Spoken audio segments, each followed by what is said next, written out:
Hello there, and welcome to The Only, hosted by me, world famous Trobe.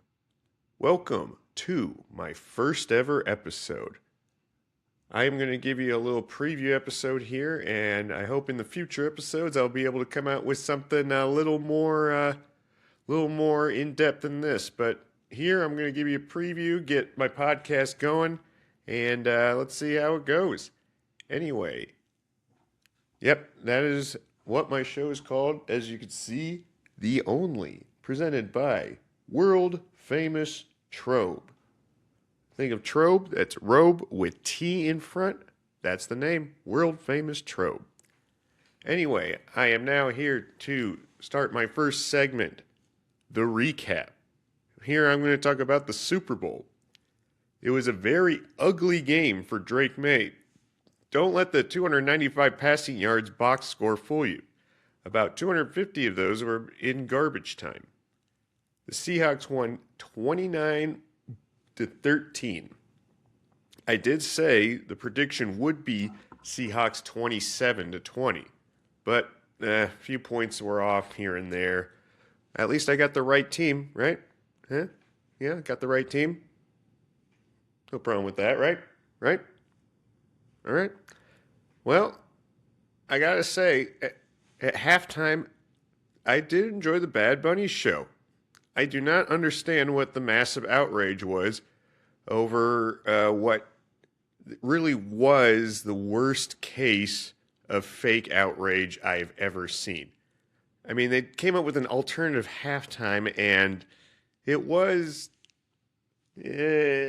interesting to say the least. And by least, I mean, might have been the least effort I've ever seen put into a show. Kid Rock lip syncing going terribly wrong. This cowboy baby put on a show that I don't dig, and I'm sure he'll be thinking about that performance all summer long. Commercials were meh. I remember when I was younger and I tried to hold it all in with my pisses and my shit. Well, I didn't really want to miss any of the commercials. That's why. But instead, most ads I watched were piss and shit this year. There were some good ones, like the Ben Stiller one. That Ben Stiller flip with him and Benson Boone, that was a funny one with him falling down. And I gotta say, good job with Pepsi. That was a very clever ad, having the polar bears getting all addicted to Pepsi after they loved Coke for all those centuries. And then the Goodwill Dunkin', I like that one. Because, I mean, I watched that movie, Goodwill Hunting. Good movie. And, yeah, a lot of good callbacks there in that with all the big sitcoms. I gotta say, the de-aging thing, that technology is very weird, but, you know, give that to me all day over these fake-ass AI videos that I'm seeing online. I mean, on Twitter, I've just gone, I've turned into one of those people who's tempted to just ask at Grok if the videos are true, because, I mean, there's just so much bullshit videos out there these days. I mean, but somebody usually beats me to it. I mean, everything you see there, you see, hey, at Grok, is this true? Did this actually happen? I mean, you're going to see that pretty much anything that is a video. Good luck with posting videos in the future. Nobody is going to think it's real anymore. They're going to have to see something. I mean, I hate that we've gotten to this, but whatever. Anyway, back to the game. It just stinks when you get hyped up for a big event and you just only see it to become a lull fest. I'm a soccer fan too, and this felt like the equivalent of waiting all day for a match only for it to go 0-0. Right? Annoying as shit. Very annoying. There, of course, was scoring here, but it was a defensive battle.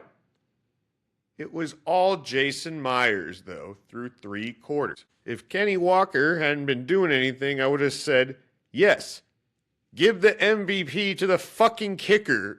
For the love of God, just give it to the fucking kicker. I was sitting there just praying to whoever to just not make me regret skipping out on watching the paint dry or watching the grass grow. I mean, 12-0 after 3 quarters. Yeah, 12-0. 4 field goals. That was it. That's all we got from Mr. Myers. I mean, yeah, Kenny Walker had some nice runs there, but no touchdowns. But then finally, fourth quarter, we finally get some touchdowns. Starts off with A.J. Barner. He gets a 16-yard catch about 90 seconds into the quarter. Great throw from Sam Darnold, who, like Drake May, wasn't very sharp. But, I mean, he still got the win, though. Got the W. I mean, 1 minute later, though, May did find Mac Hollins on what was his only good passing drive of the game. The Pats did get the ball back down 19-7.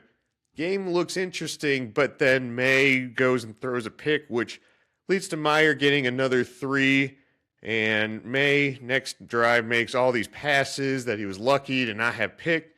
Just seemed like he was just throwing up just whatever he could, you know. He was just throwing up prayers, just saying, fuck it. We need some more yards, and we need to score.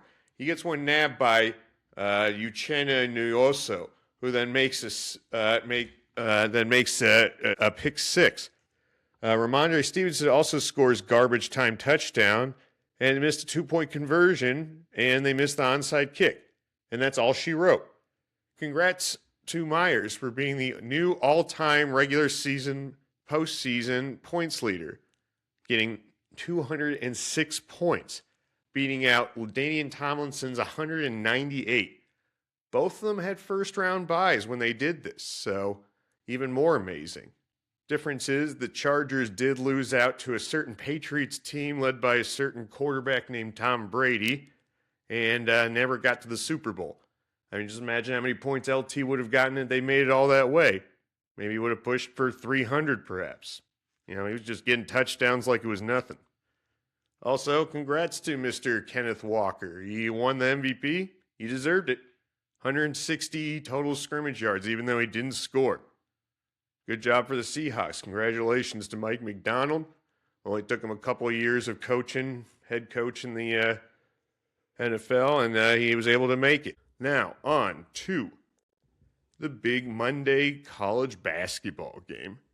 We had Arizona at Kansas at the Fog. This was a huge one. But Kansas was going into this without their big 5-star true freshman, Darren Peterson. He was out of this one due to illness. He's had an interesting year dealing with injuries, and now he's got this illness. He does dazzle whenever he plays, though. This game was amazing. These two had about the same amount of blocks, the same amount of steals, and nearly about the same amount of points in the paint. I mean, it was pretty even. And not to mention, nobody led them more than 11 points in this game. I mean, very tight-knit. Arizona, they did make it 77-76, down 1 with about half a minute left to play. Unfortunately, they had to foul to send Kansas over to the free throw line, and Kansas was just making all their free throws. They just did not miss. 82-78 was the final score. The Wildcats go and lose their first game of the season. And guess what, folks? At least it was just one team left. And no, it is not from any of those power schools. Remember, Michigan already lost one. Duke's already lost one. So it's Miami, Ohio Redhawks out of the Mid-American Conference. Just crazy. Crazy. The MAC. They might also, with their week schedule, they might go undefeated for the rest of the season and maybe even just go and win the MAC tournament. Just go undefeated heading into the NCAA tournament. Looks like they're already a tournament team for sure. So, well, anyway, this was a nice preview show. On future shows, I will be going more in depth and including other segments such as trying out new foods, talking about bets, and ending each episode with a musical lip-syncing performance. That's right, you heard correctly. A lip-syncing performance to some of my favorite songs. I'm trying to release episodes every Tuesday, Thursday, and occasionally on Saturdays. Make it Trobe Days. Trobe Tuesday, Trobe Thursday, and Satrobe Day. Be sure to listen in here. I'm going to try and post everything I can on YouTube and have it on Spotify. Be sure to listen out here. I'm going to come out with some more episodes. But thank you for listening in to The Only. I am world famous Tro, and I want you to have fun today.